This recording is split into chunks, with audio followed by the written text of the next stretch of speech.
¿Alguna vez te has preguntado cómo Caín, uno de los primeros hijos de Adán y Eva, pudo encontrar una esposa y tener descendencia si Adán y Eva fueron los únicos seres humanos creados por Dios?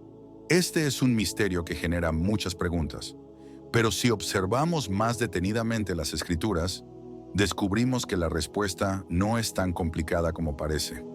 La clave está en entender que, aunque Adán y Eva fueron los primeros, sus hijos tuvieron que multiplicarse de alguna forma.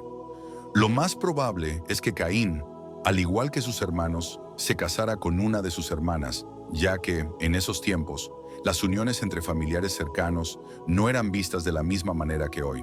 La creación de Adán y Eva es uno de los momentos clave en la Biblia, marcando no solo el inicio de la humanidad, sino también el comienzo de la relación entre Dios y su creación.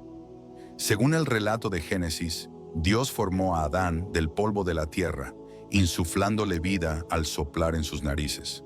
A partir de ahí, Dios decidió que no era bueno que el hombre estuviera solo, por lo que creó a Eva a partir de una de las costillas de Adán, estableciendo así la primera unión entre hombre y mujer. Este acto no solo inició la vida humana en la tierra, sino que también simbolizó el inicio de la interacción divina con los seres humanos, sentando las bases de lo que sería la historia de la humanidad desde una perspectiva bíblica. Después de la creación de Adán y Eva y su vida en el jardín del Edén, comenzaron a tener hijos. Entre ellos se encontraban Caín y Abel, dos hermanos que crecieron en un entorno marcado por la pureza de la creación original, pero que pronto enfrentarían los primeros desafíos de la humanidad. Caín se dedicó a la agricultura, cultivando la tierra, mientras que Abel eligió ser pastor de ovejas, cuidando de sus rebaños. Aunque sus roles parecían sencillos, estos hermanos fueron los primeros en experimentar la tensión y las dificultades que surgirían con el pecado y la desobediencia a Dios. Desafíos que marcarían el inicio de un largo camino lleno de pruebas. Con el paso del tiempo, Caín y Abel decidieron hacer ofrendas a Dios como muestra de adoración y agradecimiento. Caín presentó fruto de la tierra, mientras que Abel ofreció lo mejor de su rebaño, sacrificando las partes más gordas y valiosas de sus ovejas. Este acto de devoción fue realizado con un corazón sincero, reflejando la dedicación y excelencia de Abel en su relación con Dios. Sin embargo, el Señor aceptó la ofrenda de Abel, pero no la de Caín.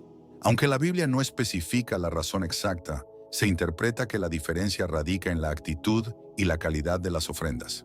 Abel dio lo mejor de lo que tenía, mientras que Caín presentó algo menos significativo, lo que indica que la disposición del corazón y la sinceridad eran lo que realmente importaba. La aceptación de la ofrenda de Abel y el rechazo de la de Caín causaron una gran frustración y enojo en Caín. Su corazón, lleno de desánimo, comenzó a transformarse en envidia y rencor hacia su hermano. Dios, al percatarse del tumulto emocional de Caín, le dio una advertencia crucial. El pecado estaba al acecho, y si no controlaba su ira, caería en la tentación. Dios le ofreció una oportunidad de reflexión y arrepentimiento, advirtiéndole que tenía el poder de dominar sus sentimientos y evitar la caída. Esta intervención divina no solo era un llamado a la calma, sino también un intento de guiar a Caín para que no se dejara consumir por la ira y el odio, que lo llevarían por un camino destructivo. Consumido por la ira y la envidia, Caín invitó a Abel a ir al campo, lejos de la mirada de los demás. En ese entorno aislado, la tensión entre los hermanos aumentó. Finalmente Caín, dominado por sus emociones negativas, atacó a Abel y lo mató. Este acto de violencia fue la primera muerte registrada en la historia de la humanidad, un acontecimiento que introdujo una nueva dimensión de pecado y sufrimiento en el mundo que Dios había creado, alterando para siempre la relación de la humanidad con Él. La muerte de Abel no solo marcó el primer homicidio, sino que también dejó una huella profunda en la historia, mostrando las consecuencias devastadoras de ceder a la ira y el pecado. Después del asesinato, Dios confrontó a Caín y le preguntó por el paradero de Abel. Caín, tratando de ocultar su crimen, respondió con una actitud fría y desinteresada.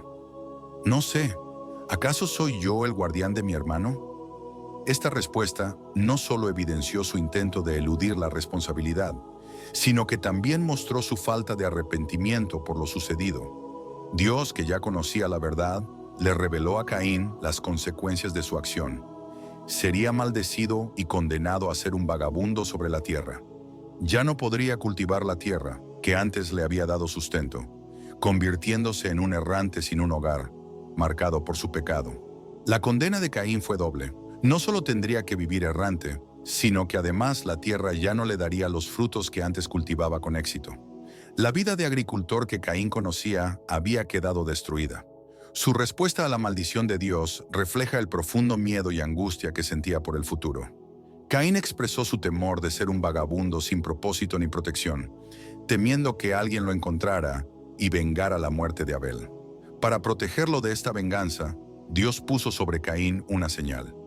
Aunque la Biblia no describe específicamente qué era esta señal, su propósito era claro: asegurarse de que Caín no fuera asesinado por otros, ofreciendo una forma de protección a pesar de la grave condena que enfrentaba.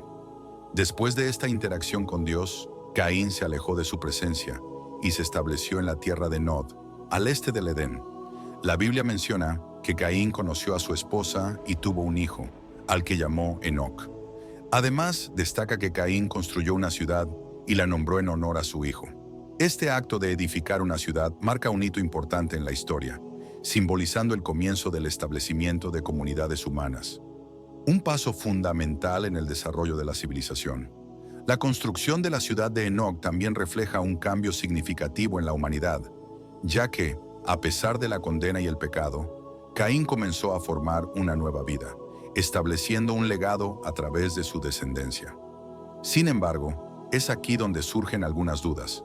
El texto bíblico no ofrece detalles claros sobre cómo o con quién Caín se casó. En Génesis 4:17, simplemente se menciona que Caín conoció a su mujer, pero no se proporcionan más explicaciones. Esto ha llevado a interpretaciones que sugieren la posibilidad de que existieran otros seres humanos en esa época, más allá de Adán, Eva, Caín y Abel, una teoría que intenta llenar los vacíos en la narrativa bíblica y abordar preguntas sobre cómo se expandió la población. El miedo de Caín a ser asesinado por otras personas y la marca de Dios puesta sobre él también plantean preguntas interesantes. Si solo existían Adán y Eva como primeros seres humanos, ¿de dónde provenían esas otras personas que Caín temía? La Biblia no da respuestas claras, lo que abre la puerta a diversas interpretaciones sobre la expansión de la humanidad en esos primeros tiempos. En Génesis 4:14, Caín dice: «He aquí, me echas hoy de la faz de la tierra, y de tu presencia me esconderé, y seré errante y fugitivo en la tierra, y cualquiera que me hallare, me matará». Este temor es intrigante porque sugiere la existencia de una población lo suficientemente grande como para que Caín temiera ser encontrado y castigado por otros. Si solo existieran Adán, Eva, Caín y Abel, ¿quiénes serían estas personas que Caín temía?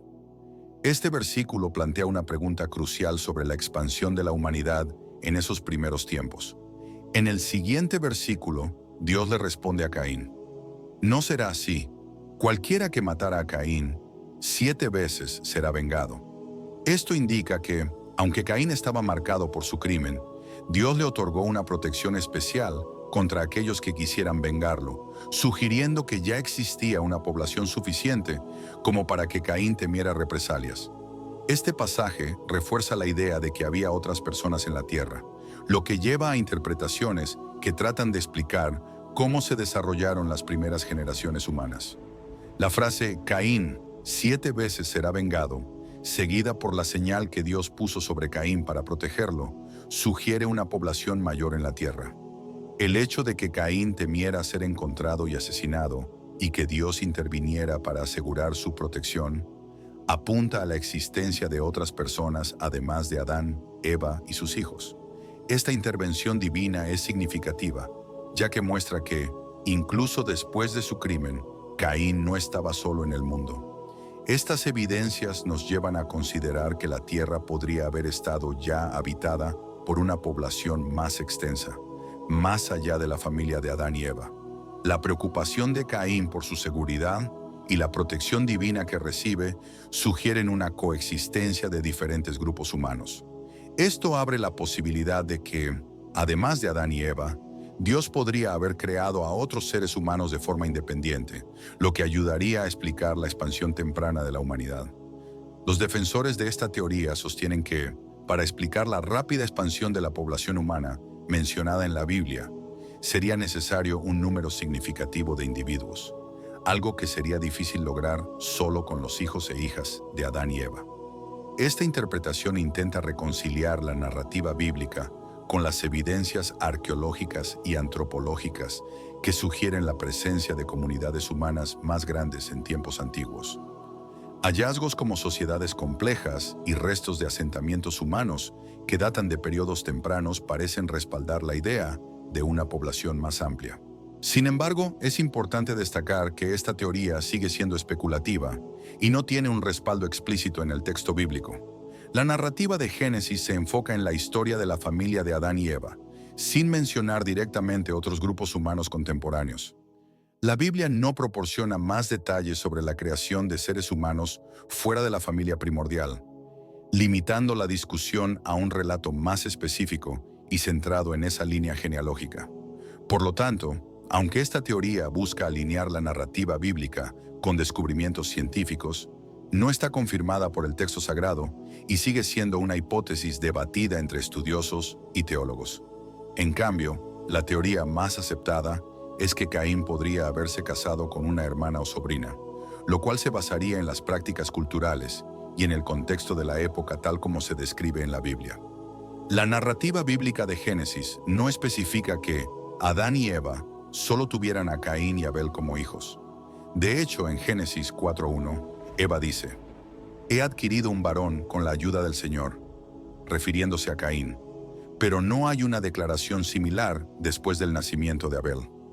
Esto sugiere que es probable que Adán y Eva tuvieran otros hijos entre estos eventos, lo que ofrecería una explicación más coherente sobre cómo Caín pudo haber encontrado una esposa. La ausencia de una mención explícita a otros hijos e hijas entre Caín y Abel ha llevado a algunos estudiosos y teólogos a especular que Adán y Eva pudieron haber tenido una descendencia más numerosa de lo que se narra directamente en el texto bíblico. La comprensión cultural e histórica de la época indica que las familias solían ser grandes, y la falta de una restricción específica en la Biblia deja abierta la posibilidad de que Caín se casara con una hermana o un pariente cercano. Esta interpretación se ve respaldada por la referencia a otros hijos e hijas de Adán y Eva en Génesis 5:4, después del nacimiento de Set, donde se menciona: «Y Adán tuvo hijos e hijas». Esta afirmación sugiere que la descendencia de Adán y Eva fue más amplia que los hijos mencionados individualmente, lo que refuerza la idea de que el texto bíblico no limita la familia de Adán y Eva solo a Caín, Abel y Set. En este sentido, la narrativa permite una interpretación más amplia sobre la extensión de su familia. Es importante destacar que, en ausencia de una población significativa fuera de la familia de Adán y Eva, la idea de que Caín se casó con una hermana se presenta como una explicación plausible para asegurar la continuidad de la humanidad dentro del contexto cultural y temporal de la narrativa bíblica. En tiempos primitivos, el matrimonio entre hermanos o parientes cercanos no solo era aceptable, sino que también era considerado necesario para la expansión de la humanidad. Esta interpretación es coherente con las circunstancias únicas de los primeros tiempos de la humanidad, según se describe en la Biblia. En esa etapa inicial no existe una prohibición explícita contra el matrimonio entre hermanos, lo que hace que esta opción sea lógica dentro del marco de la historia bíblica. Por lo tanto, el relato de Caín casándose con una hermana encaja con las normas de la época y no entra en contradicción con lo que el texto bíblico establece. Por el contrario, la Biblia presenta varios ejemplos de matrimonios entre parientes cercanos. Un caso destacado es el de los hijos de Noé, quienes, después del diluvio, fueron los únicos sobrevivientes y tuvieron que casarse entre sí o con sus hermanas para repoblar la tierra, debido a la falta de otras personas disponibles. Este hecho resalta la necesidad de tales uniones en los primeros tiempos de la humanidad. Otro ejemplo relevante es el matrimonio de Abraham con Sara, su media hermana. La Biblia lo confirma en Génesis 20:12, donde se menciona que Abraham y Sara compartían el mismo padre, siendo medio hermanos.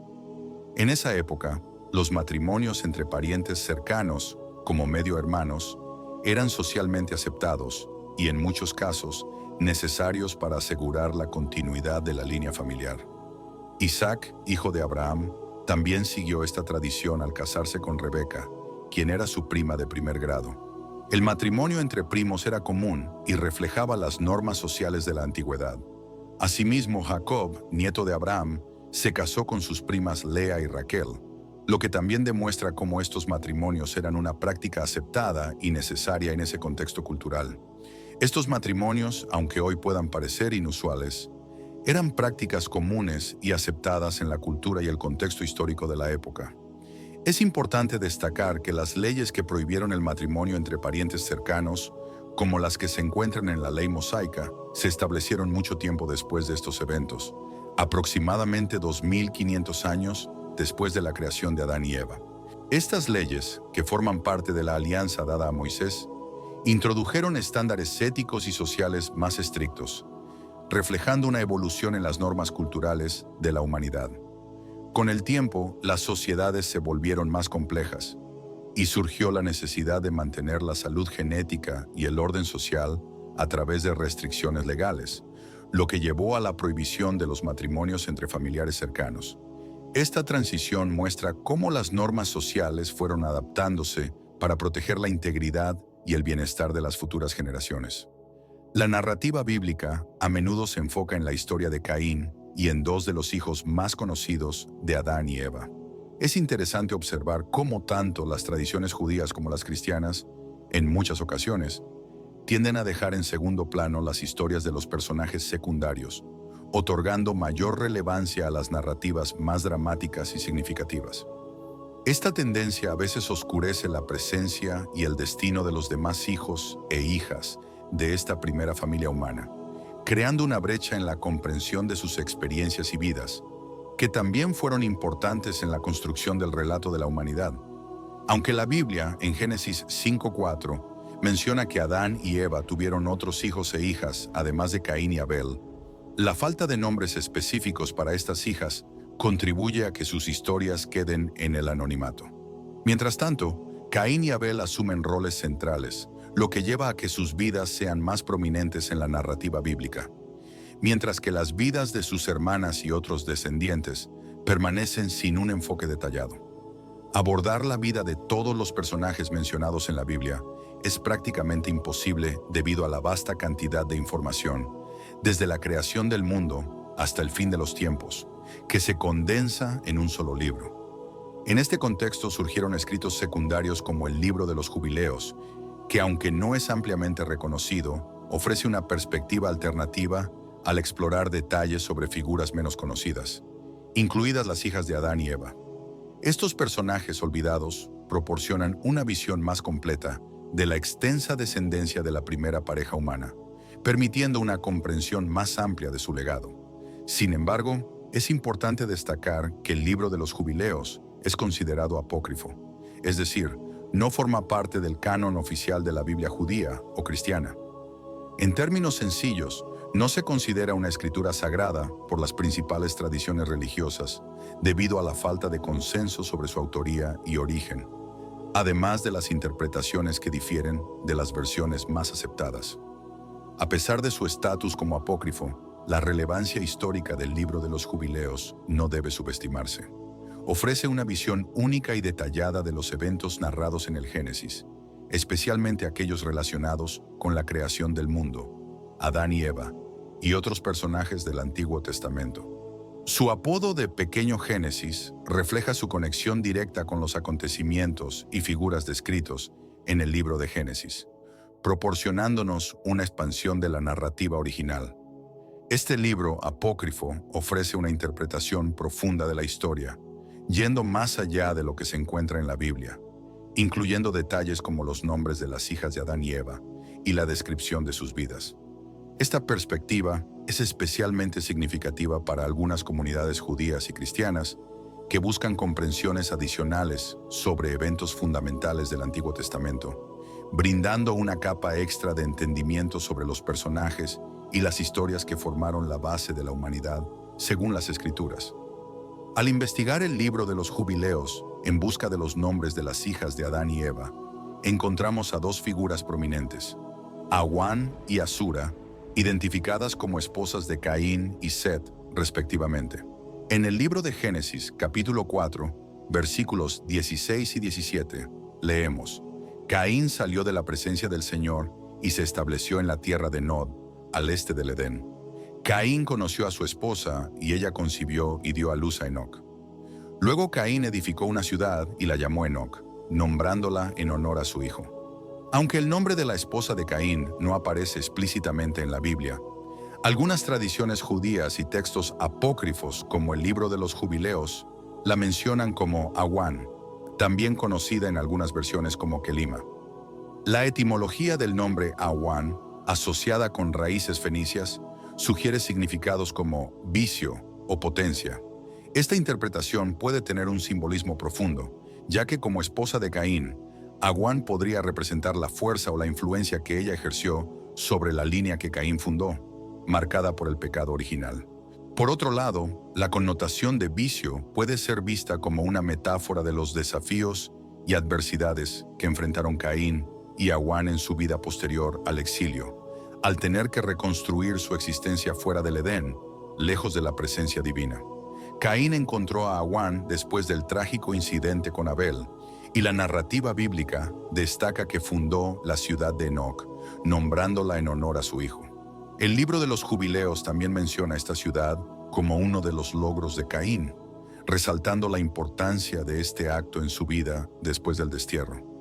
Al ser presentada en paralelo con Caín, Awan se convierte en un vínculo crucial en la genealogía, jugando un papel esencial en los eventos que siguen al asesinato de Abel. Aunque los textos bíblicos no identifican explícitamente a la esposa de Caín, ni detallan su origen, el relato de Génesis ofrece pocas menciones de personajes en este periodo, como Adán, Eva, Abel y Set. Es importante tener en cuenta que, cuando Caín se unió a Awan, la tierra probablemente ya estaba bastante habitada en ese punto de la historia. Seguramente existían más de 5 personas, incluyendo otras mujeres además de Eva. Algunos estudiosos sugieren que la esposa de Caín podría haber sido una sobrina suya, hija de Set. Esta hipótesis se apoya en el largo intervalo de tiempo entre el destierro de Caín en la tierra de Nod y su encuentro con Awan, el cual algunos teólogos estiman duró alrededor de 300 años. Durante este periodo, se calcula que el número de hijos e hijas de Adán superaba los 50 y el número de hijos de Set sobrepasaba los 20. Lo que hacía posible que Caín pudiera haber encontrado una esposa entre su propia familia extendida. Otro aspecto intrigante de las primeras generaciones es la impresionante longevidad de los personajes antediluvianos. Estos patriarcas vivieron vidas extraordinariamente largas, desafiando nuestras nociones modernas sobre la duración de la vida humana. Este fenómeno es particularmente evidente en las genealogías descritas en el libro de Génesis, donde encontramos figuras como Adán, Set y Matusalén, quienes vivieron por cientos de años. Las vidas de estos personajes ofrecen una visión fascinante sobre las condiciones y posibilidades de la antigüedad bíblica. Adán, el primer hombre, vivió 930 años, según Génesis 5:5. Su hijo Set, quien nació después de la muerte de Abel y fue fundamental para la continuación de la línea humana, vivió 912 años. Génesis 5:8. Enós, nieto de Adán, vivió 905 años. Génesis 5:11. Estos ejemplos muestran que, durante los primeros días de la humanidad, la longevidad no era una excepción, sino la norma. Matusalén, el abuelo de Noé, es conocido por haber vivido 969 años, lo que lo convierte en la persona más longeva mencionada en la Biblia. Génesis 5:27. Varias teorías intentan explicar esta longevidad excepcional. Una de las explicaciones propuestas es la idea de un ambiente primordial perfecto, donde las condiciones climáticas, atmosféricas y ambientales podrían haber contribuido a una vida más larga. Según esta visión, la atmósfera de la Tierra antes del diluvio podría haber ofrecido una protección adicional contra radiaciones nocivas y otros factores que normalmente contribuyen al envejecimiento. Otros estudiosos sugieren que la genética de los primeros seres humanos era diferente y más robusta, lo que les permitía vivir más tiempo. Además, algunas interpretaciones bíblicas apuntan a cambios divinos o modificaciones en las leyes naturales después del diluvio. Según Génesis 6:3, Dios declaró: «Mi espíritu no contenderá para siempre con el hombre, porque él también es carne. Sin embargo, sus días serán 120 años». Esta declaración podría indicar una reducción planificada en la longevidad humana después del diluvio, lo que explicaría la disminución gradual de la duración de la vida observada en las generaciones siguientes. Después del diluvio, las edades de los personajes bíblicos disminuyen significativamente. Abraham, por ejemplo, vivió 175 años, Génesis 25:7, y Moisés, uno de los personajes más conocidos del Antiguo Testamento, vivió 120 años, Deuteronomio 34:7. Esta disminución progresiva puede atribuirse a varios factores, incluyendo cambios en las condiciones ambientales, genéticas y espirituales, que resultaron en una vida más corta para las generaciones posteriores. La alteración en las condiciones ambientales después del diluvio tuvo, sin duda, un impacto significativo en la longevidad de los seres humanos. Además, otro factor importante que pudo haber influido es el declive gradual de la calidad genética de las generaciones sucesivas, especialmente debido a los matrimonios consanguíneos. En las primeras etapas de la humanidad, estos matrimonios entre hermanos o parientes cercanos no solo eran necesarios debido a la escasez de personas, sino que también se practicaban como una forma de asegurar la continuidad de la línea humana. Sin embargo, con el crecimiento poblacional y el aumento de la diversidad genética, la necesidad de tales matrimonios disminuyó, y la Biblia más tarde prohíbe explícitamente las relaciones sexuales entre parientes cercanos para evitar los riesgos de defectos genéticos y problemas de salud derivados de la consanguinidad. La disminución de la longevidad de las personas después del diluvio también puede reflejar cambios en los planes divinos. Algunos estudiosos creen que Dios ajustó la longevidad humana para adaptarse a las nuevas circunstancias del mundo postdiluviano, donde las vidas largas ya no eran necesarias. Esta perspectiva se conecta con la idea de que el propósito de la humanidad comenzó a tomar una forma distinta, y los seres humanos debían vivir de manera más enfocada y dirigida a un propósito específico. Como mencionamos anteriormente, cuando Caín se exilió y se estableció en la tierra de Nod, no le fue difícil encontrar una esposa consanguínea. La práctica de los matrimonios entre hermanos y parientes cercanos, como se ve en las generaciones posteriores a Adán y Eva, persistió por un tiempo considerable. Solo con el crecimiento demográfico y la expansión de la humanidad, la ley de Dios prohibió esta práctica para proteger la salud genética de las futuras generaciones. El libro de los Hechos 17:26 refuerza la noción bíblica de que toda la raza humana desciende de Adán y Eva, expresando que de un solo hombre hizo todas las naciones del mundo para que habitaran sobre toda la faz de la tierra y determinó los tiempos señalados y los límites de su habitación.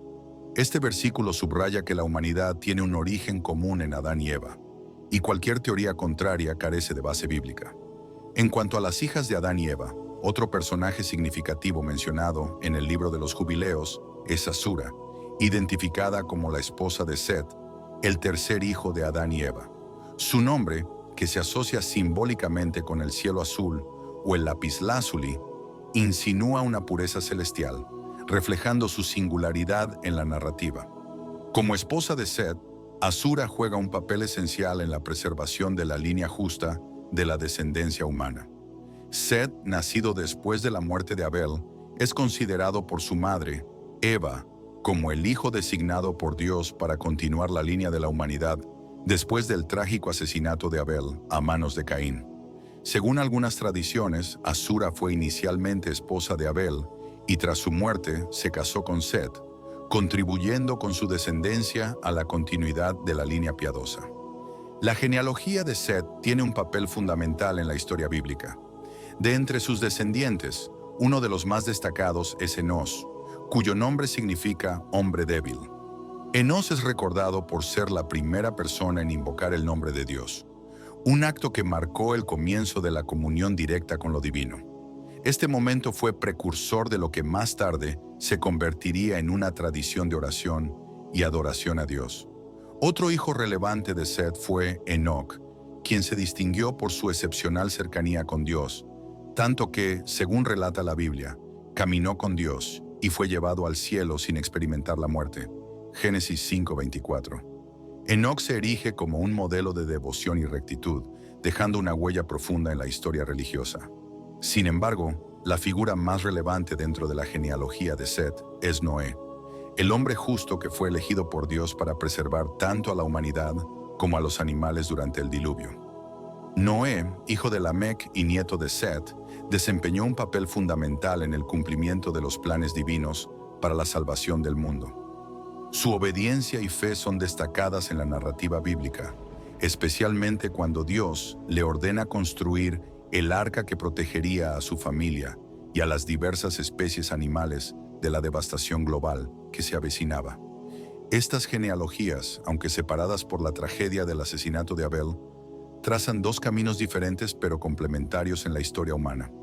La línea de Caín, que refleja la imperfección y el pecado humano, y la línea de Set, que simboliza la devoción, la justicia y la obediencia a los designios divinos. Esta dualidad en las genealogías bíblicas pone de manifiesto la lucha constante entre el bien y el mal, un conflicto moral y espiritual que sigue siendo una característica fundamental de la experiencia humana. Es importante recordar que el libro de los Jubileos es considerado apócrifo, lo que significa que no está oficialmente reconocido por las principales tradiciones religiosas, ni forma parte del canon bíblico. Esto conlleva que las historias y detalles mencionados en este texto, como las referencias a las hijas de Adán y Eva, pueden variar según las diferentes interpretaciones y tradiciones. Sin embargo, la Biblia no pretende abarcar toda la historia de la humanidad, ni todos los pormenores de la vida de cada figura mencionada. Su propósito es más bien centrarse en los mensajes esenciales sobre la fe, la salvación y la relación con Dios, proporcionando una base para la comprensión de su voluntad en la vida humana. Como se expresa en Isaías 55, 8-9, porque mis pensamientos no son vuestros pensamientos, ni vuestros caminos son mis caminos, dice el Señor. Como son más altos los cielos que la tierra, así son mis caminos más altos que vuestros caminos, y mis pensamientos más que vuestros pensamientos. Este pasaje nos recuerda que los planes de Dios son mucho más grandes y profundos de lo que podemos comprender, y que, aunque la Biblia esté llena de enseñanzas y sabiduría divina, no revela todo acerca de su propósito eterno. A menudo nuestra visión limitada de la realidad nos impide comprender plenamente la magnitud y el alcance del plan divino, y cómo cada evento o personaje en la historia humana tiene un papel único en esa trama cósmica. La información presentada en el libro de los Jubileos ofrece una perspectiva interesante y única sobre las figuras y eventos mencionados en la Biblia. Pero es importante recordar que, al ser un texto apócrifo, no tiene el mismo reconocimiento ni autoridad que los libros canónicos de las Escrituras. Aunque su contenido puede ser valioso para algunos, especialmente dentro de la tradición judía o en comunidades que exploran textos no canónicos, su veracidad no está universalmente aceptada. En cuanto a la esposa de Caín, el libro de los Jubileos menciona a Awan o Kelima, una tradición que no se encuentra en la Biblia canónica. Si bien la Biblia no ofrece detalles explícitos sobre quién fue la esposa de Caín, la teoría de que pudo haber sido una de las hijas de Adán y Eva, como su hermana o sobrina, tiene sentido dentro del contexto histórico y la necesidad de ampliar la población en esos primeros tiempos, cuando las generaciones eran mucho más reducidas y las uniones familiares cercanas eran una práctica aceptable para la supervivencia de la humanidad. Sin embargo, más allá de las especulaciones sobre personajes específicos, lo más importante es cómo estos textos nos guían a una comprensión más profunda de nuestra relación con Dios. La Biblia, en su forma canónica, nos presenta las enseñanzas fundamentales para nuestra vida espiritual. Las tradiciones apócrifas, como el libro de los Jubileos, pueden ser útiles para explorar más a fondo las culturas y creencias de la época, pero siempre debemos tener en cuenta que la confianza en Dios y la búsqueda de su amor y sabiduría es lo esencial. Estos textos, aunque interesantes, no deben desviar nuestra atención de lo que realmente importa: caminar en fe, obedecer sus mandamientos y vivir de acuerdo a los principios que nos enseñó Jesús. Gracias por abrir este espacio de reflexión y que Dios continúe bendiciendo su camino.